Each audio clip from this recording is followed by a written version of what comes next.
మంచి పని చేసినప్పుడు మీరు గుర్తించి మీరు చప్పట్ల ద్వారా అభినందిస్తే ఆ ఉత్సాహంతో ఇంకా రెండింతలు వారు పనిచేసే అవకాశం ఉంటుంది. ఇంతకుముందే శ్రీనివాస్ గారు కొన్ని విషయాలు ప్రస్తావించండి. అందుకే నేను బట్టి గారి దిక్కు చూపించిన.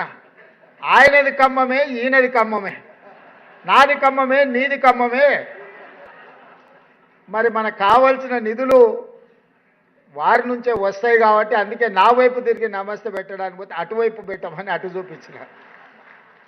మా జగదీష్ వస్తే ఆయన మిత్రుడే పొన్నం ప్రభాకర్ గారు కాబట్టి ఆయన నమస్కారం ఆయనకి ఇప్పించిన క్యాబినెట్లో ఆయన చెప్పే విషయాలు ప్రస్తావించడానికి.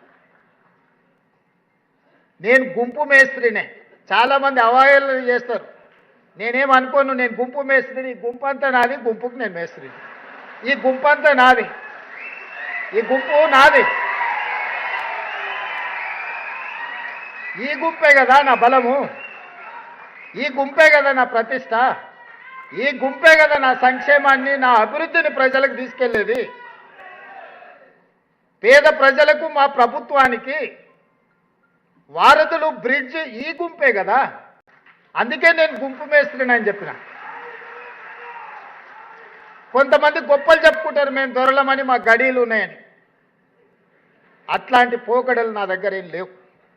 ఆ రోజైనా ఈ రోజైనా, ఆనాడు జిల్లా పరిషత్ మెంబర్గా ఉన్నా, లేదా ఎమ్మెల్సీగా ఉన్నా, ఎమ్మెల్యేగా ఉన్నా, ఎంపీగా ఉన్నా, కాంగ్రెస్ పార్టీ అధ్యక్షుడిగా ఉన్నప్పుడు మీరు ప్రేమతో రేవంత్ అన్న అని ఏ విధంగా పిలిచిందో ఈరోజు ముఖ్యమంత్రిగా కూడా మీరు రేవంత్ అన్నగా పిలిస్తేనే నాకు ఇష్టం.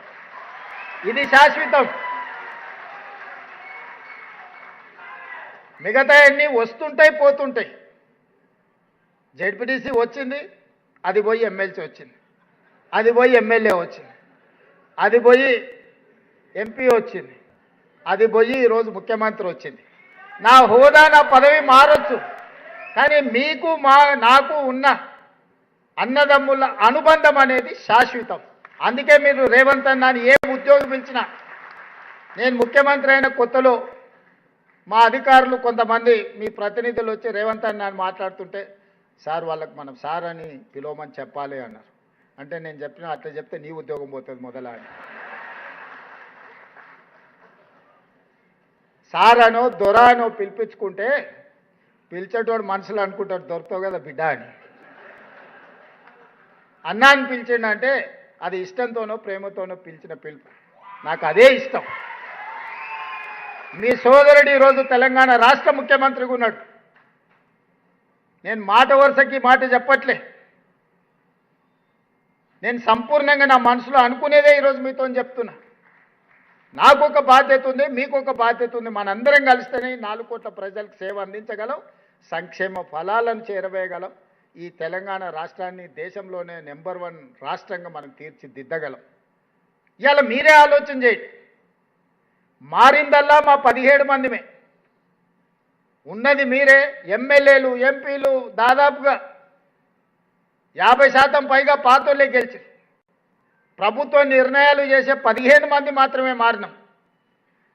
10 సంవత్సరాలు ధనిక రాష్ట్రంగా ఉన్న రాష్ట్రాన్ని 8,11,000 కోట్ల రూపాయలు అప్పు చేసి అన్ని రకాల సమస్యలను సృష్టించి 10 సంవత్సరాలలోనే 100 సంవత్సరాల కాలం చేయగలిగిన విధ్వంసాన్ని చేసి ఎక్కడిదక్కడ పడేసి నిత్యం 12 గంటలు పనిచేసే ప్రభుత్వ ఉద్యోగులకు మొదటి తారీఖు నాడు జీతభత్యాలు ఇవ్వని పరిస్థితి రాష్ట్రంలో ఉండేనా లేదా మీరే ఆలోచన చేయండి.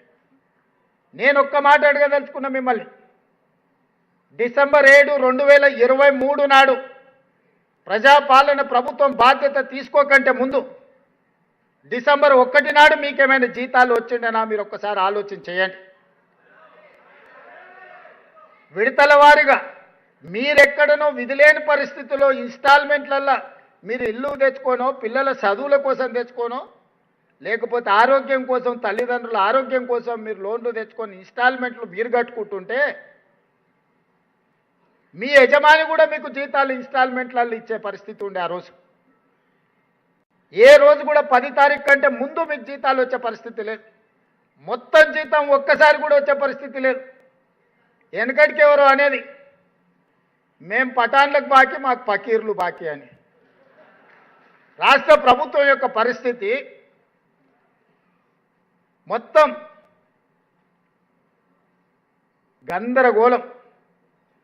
నేను 7 తారీఖు మధ్యాహ్నం బాధ్యత తీసుకొని సాయంత్రం సచివాలయానికి వెళ్ళి నా ఛాంబర్లో కూర్చున్న తర్వాత ఇదే రామకృష్ణారావు గారు, శాంతకుమారి గారిని ఇద్దరిని, వీరు ఆర్థిక ఫైనాన్స్ సెక్రటరీ ఆ రోజు, ఇద్దరిని పిలిపించి కూర్చోబెట్టి ఏంది పరిస్థితి అని అంటే వాళ్ళు ఏదో మొత్తం వాళ్ళు తయారు చేసింది చెప్పబోయి అవన్నీ వద్దు, కానీ ప్రజలకు సేవలు అందిస్తున్న మన ప్రభుత్వ ఉద్యోగుల పరిస్థితి ఏంది, ఈ నెల డిసెంబర్ 1 నాడు జీత భత్యాలు ఇచ్చిండ్రా లేదా అని అంటే ఇంకా లేదు సార్, సర్దడానికి ప్రయత్నం చేస్తున్నా, అక్కడ ఇక్కడ కొన్ని ఇచ్చినా ఈ నెలాఖరు వరకు మాత్రం ఈ మంత్ జీతాలు ఇస్తాం సార్, డిసెంబర్ నెల అని అడిగారు. నేను రామకృష్ణారావు గారికి చెప్పిన, నాకు ఇవన్నీ చెప్పకు, ఈ డిసెంబర్ 7 తారీఖు నుంచి బాధ్యత నాది. అంటే జనవరి 1 తారీఖు నాడు ఇచ్చే జీతం నేను ఇవ్వాల్సిన జీతం, డిసెంబర్ 1 నాడు ఇవ్వాల్సిన జీతం చంద్రశేఖరరావు గారు ఇవ్వాల్సిన జీతం. వారి జీతం నీ ఇష్టం, విడతల వారిగా ఇస్తే ఇవ్వు, నాకు అభ్యంతరం లేదు, కానీ నా కోసం పనిచేసే ప్రభుత్వ ఉద్యోగస్తులకు నేను వచ్చిన తర్వాత విడతల వారిగా అనేది కుదరదు అని 2024 జనవరి 1 తారీఖు నాడు మొదలుపెట్టి ఈ రోజు వరకు ఎన్ని సమస్యలు, ఎన్ని అవాంతరాలు, ఎన్ని అభ్యంతరాలు, ఎన్ని ఆర్థిక ఎగుడు దిగుడు పరిస్థితులు వచ్చినా మీకు 1 తారీఖు నాడు జీతాలు ఇచ్చినా లేదా మీరు ఒక్కసారి ఆలోచన చేయండి మిత్రులారా. ఇది నేను గొప్పల కోసం చెప్పట్లేదు, మీకోసం గుర్తు చేస్తున్నా. నేను నా బాధ్యతను బాధ్యతాయుతంగా వ్యవహరిస్తున్నానా లేదా అని మిమ్మల్ని అడగడం కోసమే ఈరోజు ఈ అంశాన్ని మీ ముందు ప్రస్తావిస్తున్నా. మీరే కాదు, 58 సంవత్సరాలు ఉన్న ప్రభుత్వ ఉద్యోగస్తులను 61 సంవత్సరాలకు పెంచి ఆ రిటైర్మెంట్స్ అన్నీ 2024 నుంచి మొదలైనవి. మూలిగే నక్క మీద తాటికాయ పడ్డది అన్నట్టు మీ జీతభత్యాలకే నేను ప్రయత్నం చేస్తుంటే ప్రతి నెల 1000 కోట్లు రిటైర్మెంట్ బెనిఫిట్స్ కూడా నాకు మళ్ళీ మోపైనాయి.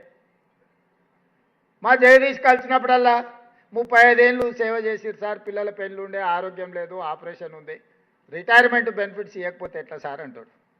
ఉండరా నాయన, ఉన్న జీతం ఇచ్చేటట్లేదు, రిటైర్మెంట్ బెనిఫిట్స్ నేను ఎక్కడికి వెళ్తే వాళ్ళ, మరి ఏదన్నా నువ్వు ఆదాయం పెంచాలి కదా అని నేను. అయినా ఎప్పుడు మిమ్మల్ని చిన్న చూపు చూడలే, అన్ని ప్రయత్నాలు చేసిన. కొద్ది కొద్దిగా నెలకు 200, 300 నుంచి 500, 500 నుంచి 750 కోట్లు ప్రతి నెల మీ రిటైర్మెంట్ బెనిఫిట్స్ లెక్క కట్టించినా సరిపోతలేవంటే, మన ఒక రోజు చర్చలు వచ్చినప్పుడు